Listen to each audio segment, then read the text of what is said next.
Zebra crossing అంటే road మీద తెల్లటి అడ్డం గీతలు గీసి ఉంటే అక్కడ క్రాస్ చేయాలి. మరి అన్ని జాగాలలో ఉంటాయా జిబ్రా క్రాసింగ్? మన ఇక్కడ రోడ్ క్రాస్ చేసి ఉన్నాయా?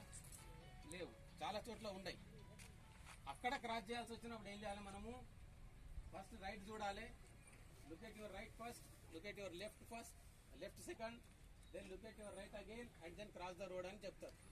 అంటే ముందు కుడి దిక్కు చూడాలి, మళ్ళీ ఎడమ దిక్కు చూడాలి, మళ్ళీ కుడి దిక్కు చూసి రోడ్డు క్రాస్ చేయడం స్టార్ట్ చేయాలి.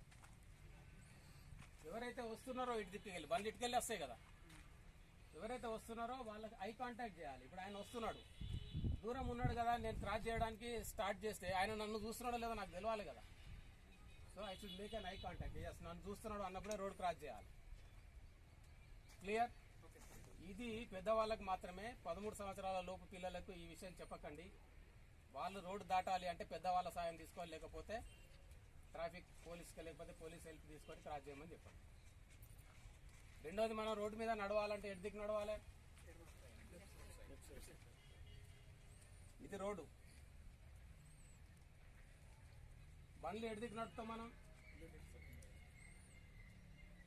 అమెరికాలో రోడ్డుకి రైట్ కుడి వైపు నడుపుతారు, మన దగ్గర రోడ్డుకి ఎడమ వైపు నడుపుతాం. వెహికల్స్ రోడ్డులో ఎడమ వైపున నడపవాలను. పాదచారులుగా ఫుట్పాత్ ఉన్న రోడ్డు మీద మనం ఎక్కడైనా నడవచ్చు. ఫుట్పాత్ లేని రోడ్డు మీద వెళ్ళాలంటే always walk on the right curve of the road facing the on coming traffic అంటారు. అంటే కుడి దిక్కు రోడ్డుకు కుడి బాధకు నడవాలి, ట్రాఫిక్ అపసవ్య దిశలో ఎదురు దిశలో నడవాలి. ఇప్పుడు చెప్పండి, రోడ్డు మీద మనం ఫుట్పాత్ లేని రోడ్డు మీద ఏ దిక్కు నడవాలి?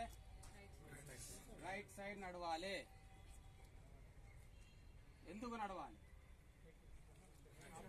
ఎప్పుడైతే నేను కుడి దిక్కు నడుస్తున్నానో నాకు ఎదురుగా వచ్చే అతను ఎట్లా వస్తున్నాడో నాకు కనబడుతుంది. నేను ఎప్పుడైతే ఎడమ దిక్కు నడుస్తున్నానో నా వెనకాల వ్యక్తి ఎలా ఉన్నాడు, ఆయన బైక్ మీద ఉన్నాడా, లారీ నడుపుతున్నాడా, ఏది వస్తుంది నాకు తెలియదు.